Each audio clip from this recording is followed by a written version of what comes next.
Bengal is a symbol of the supreme authority of a monarch.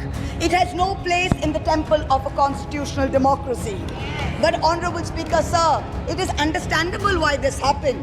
Because the BJP has still not understood that their 303 brute majority, their Rajtantra, has been reduced to a 240-seat minority by the Loktantra. They are still living in the world of the Bengal. नमस्कार, मैं रवीश कुमार। जब द्रौपदी का चीरहरण हो रहा था तब कृष्ण ने रक्षा की, उसी तरह कृष्णानगर की जनता ने मेरी रक्षा की है। महुआ मोइत्रा लोकसभा में आ गई हैं। उनके भाषण से पता चल गया है कि महुआ अपने साथ हुई नाइंसाफी का हिसाब लेने में कोई कसर नहीं छोड़ने वाली हैं। महुआ ने पहले ही भाषण में साफ कर दिया कि वे पहले से ज़्यादा निडर होकर आई हैं और तैयार होकर आई हैं। भारत की राजनीति में महुआ केवल एक सांसद नहीं हैं, उस लड़की की तरह हैं जिसकी आकांक्षाओं को कोई बांध नहीं सकता। उसके लिए उसका ज़मीन ही आसमान है।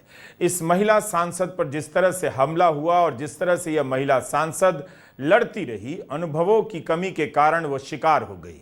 लेकिन इस बार महुआ के पास अनुभव है और उनके साथ ममता बनर्जी भी।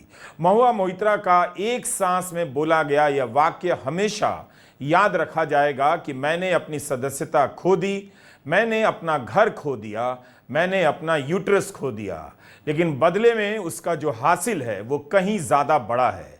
मुझे डर से आज़ादी मिल गई है। मैं एक दिन आप सभी का अंत देखूंगी, आपकी ईडी का अंत देखूंगी, आपके मीडिया का अंत देखूंगी, उन जजों का भी अंत देखूंगी। मैं देखने आ गई हूं। Much like Lord Krishna protected Draupadi, the people of Krishnanagar have protected me. In the last year, a lot of people look at me and say, "Oh, Mahua, you must have lost a lot. You lost your membership, you lost your house. And by the way, I also lost my uterus due to a surgery. But you know what I gained? I gained what Rahulji said, the freedom from fear. I do not fear you. I will see the end of you. We will see the end of you. Your ED, your CBI, your income tax, your trolls, your media, your bought-out judges, nobody can scare us. The people of India are patient. They will wait patiently for this government to fall. And I hope that whoever writes the next speech for the Honorable President of India will give her the respect and the honor due by not filling it with falsity. This government has dishonored the office of the President by giving her a script that is full of lies. दिसंबर 2023 में महुआ मोइत्रा को लोकसभा से बर्खास्त किया गया।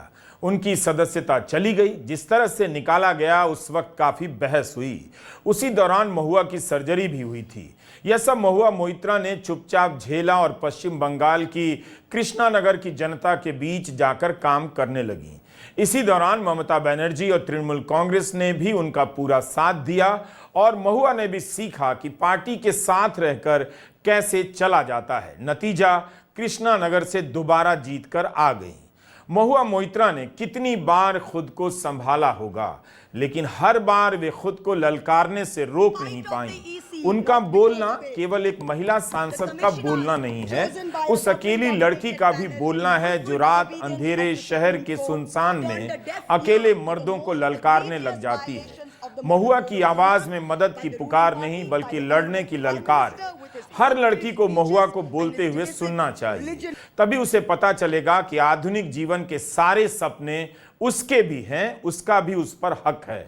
वो अपनी मेहनत से महंगा चश्मा, महंगी साड़ी, महंगा बैग सब लेकर चल सकती है, लेकिन सिर्फ इसी के आधार पर उसके बारे में कहानियां नहीं बनाई जा सकती, उसे डराया नहीं जा सकता। कोई भी सांसद चश्मे और बैग से महुआ नहीं बन सकती। वो बनती है अपने साहस से, अपने बोलने की तैयारी से और मुद्दों के प्रति साफ समझ से। भारत का मिडिल क्लास जिस तरह से अपनी बेटियों को मुखर बनाना चाहता है, सफल बनाना चाहता है, उनके लिए जैसा जीवन चाहता है वह सब महुआ मोइत्रा में मौजूद है। महुआ उन्हीं सपनों से पैदा हुई एक लड़की हैं और माननीय सांसद भी। राहुल गांधी के भाषण के बाद जैसे ही महुआ मोइत्रा बोलने के लिए उठी, प्रधानमंत्री उठकर जाने लगे। महुआ ने कहा भी कि आप मुझे हराने के लिए 2-2 बार कृष्णानगर आए, मैं जीत कर आ गई हूं, कम से कम मेरा भाषण तो सुनते जाइए।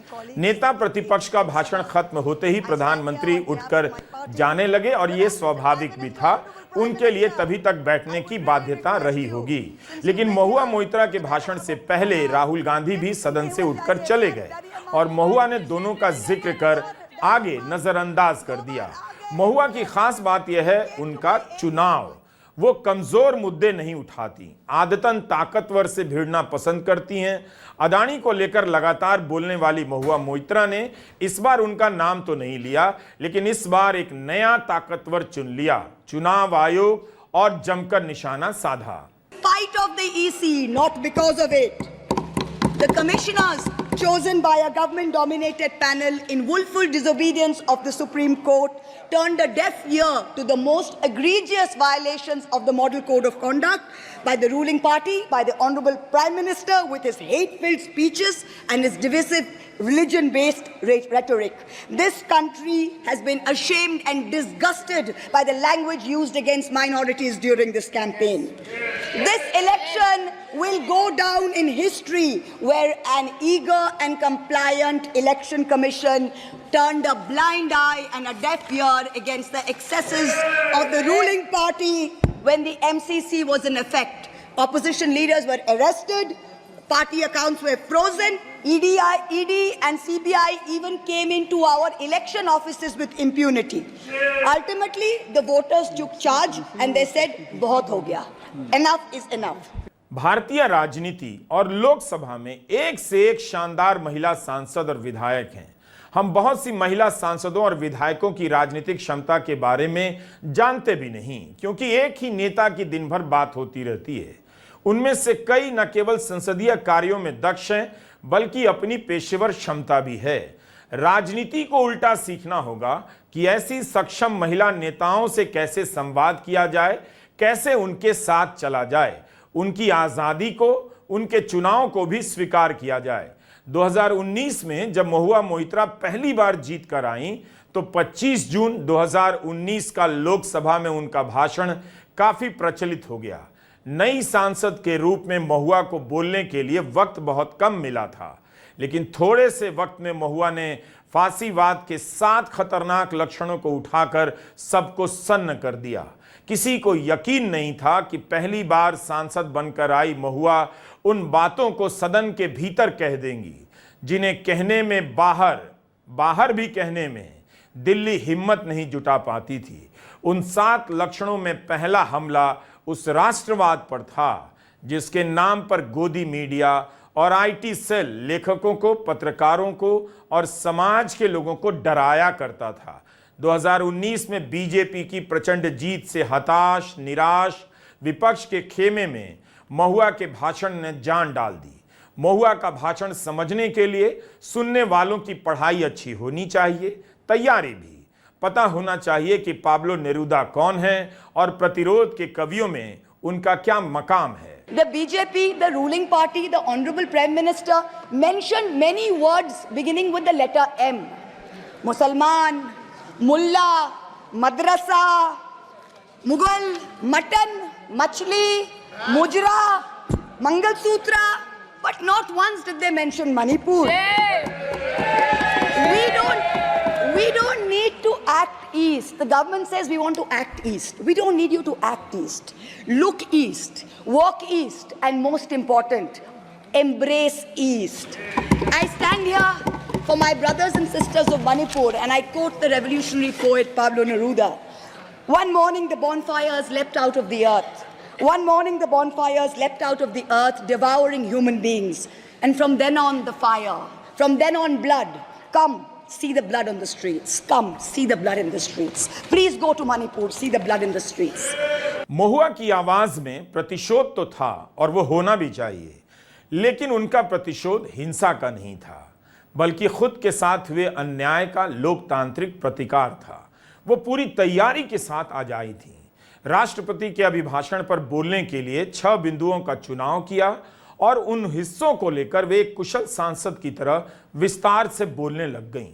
दिल्ली के जल संकट का मुद्दा उठाया, बुलेट ट्रेन की फिजूल खर्ची पर बोली और लद्दाख की जनता के लिए भी आवाज बन गईं। याद दिला दिया कि लद्दाख में बीजेपी तीसरे नंबर पर आई है। महुआ ने कहा कि अगर 370 समाप्त करने का आइडिया इतना ही महान था तो बीजेपी ने अपने उम्मीदवार क्यों नहीं खड़े किए। लद्दाख में बीजेपी हार गई। उन्होंने यह भी कहा कि राष्ट्रपति के अभिभाषण में नॉर्थ ईस्ट तो कहा गया मगर मणिपुर का अलग से जिक्र नहीं हुआ। राहुल गांधी की तरह महुआ ने भी अयोध्या का जिक्र किया मगर अंदाज और संदर्भ काफी अलग था। ये तुम लोगों के नाम जपो में पहले सा आराम नहीं, ये तुम लोगों के नाम जपो में पहले सा आराम नहीं। जबरदस्ती के जय श्री राम में सब कुछ है पर राम नहीं। जबरदस्ती के जय श्री राम में सब कुछ है पर राम नहीं। Today in India, there are two types of leaders. Those of us who come via the voting machine, and then there are many who come via the washing machine. There are still people who say, wait, you don't know Modi ji. Wait 6 months and see. The BJP will get 300 members. To them I say, no. This will not happen this time because every potential turncoat will have to choose between temporary greed of fear and between permanently becoming politically irrelevant. Mahua Moitra अपने भाषण में गजब का दृश्य खींचती हैं जिसके हर कोने पर सरकार के तमाम दावे धाराशायी नजर आते हैं। महिला आरक्षण के सवाल पर महुआ ने कहा कि आरक्षण लाने वाले चाहते ही नहीं कि महिलाओं का प्रतिनिधित्व यहाँ बढ़े। इस बार महिला सांसदों की संख्या पिछली बार से कम क्यों है। जिस तरह से रेलवे को लेकर उन्होंने बोला है, कहा है कि आमजन की सुरक्षा के लिए रेलवे के पास कवच लगाने के लिए पैसा नहीं और उससे कहीं ज्यादा पैसा एक रूट पर बुलेट ट्रेन चलाने के लिए खर्च किया जा रहा है। The total rail tracks in India is roughly about 126,000 kilometers. So the cost of covering all of India with Kavach is going to be 63,000 crores. All of India's Kavach costs 63,000 and one single Ahmedabad-Mumbai bullet train costs 1,08,000. Please look at the numbers. Last June in Balasore, 3 trains collided, 296 people died. The ministry said Kavach was not operational on that route. Last week, Kanchenjunga Express collided with a goods train in New Jalpaiguri. 10 people died. Again, the ministry said Kavach is not operational on the route. The Economic Times had a survey which said at the current level of funding, it will take 50 years for all of India to be covered under Kavach. And you're telling us about bullet trains. And please don't start shouting about what it was during Nehru's time. We don't know and we don't care. False equivalences cannot take the place of real body bags. महुआ का यह भाषण बता रहा है कि वे इस बार सांसद के तौर पर पहले से ज्यादा सतर्क, आक्रामक रहने वाली हैं। अपने पहले भाषण में बता दिया कि उन्हें चुप कराने की कोशिश जरूर हुई मगर उन्होंने चुप रहना कभी सीखा नहीं, शायद आता नहीं। नमस्कार, मैं रवीश कुमार।